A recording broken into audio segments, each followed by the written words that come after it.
maanta waxaan u baxnay hawlgal uu hogaaminayay gudoomiye ku-xigeenka golaha deegaanka degmada Boorama hawlgalkaas oo aan ku baneynaynay dariiqyo la xidhay oo ahayd inay dadku maraan oo dad jagooyin ay ka dhisteen iyo meelo biyo mareen oo soo marnay oo iyaduna ahayd biyo lagu sii daayay xaafado oo dariiqyada oo dhan laga xidhay hawlgalkaasina si fiican noogu fulay waxaan ku soo dhaweynayaa gudoomiye ku-xigeenka golaha deegaanka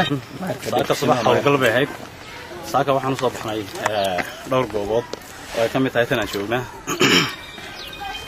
oo ahaa wadooyin la xidhay iyo daad mareenno carrituula la dhigay oo biyihii lagu weeciyay xaafado kale salaadliga saaka waxaan noo hirgashay inaan intii noogu cuslayd wada furno idinka arkaya hawlgalka si qurux badan buu noogu dhamaaday gudoomiye dhulkan aad baabinaysiin dad baa maxaan ku dhadaa jagooyin ay u ahaayeen haba qaldanaadaane dadkii ma is aragteen maxay sii yiraahdeen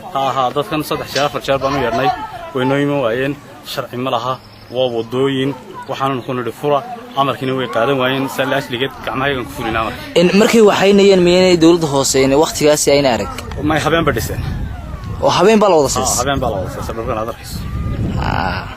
marka habeen niimaba iiman basaak waxa la wax noo yimid ma jiro amardiidadiina weydiiyay waxay sameeyeen amardiida cadaan markaan u yeernay salaasligeed waxaan qaadanay go'aankayagii furtaha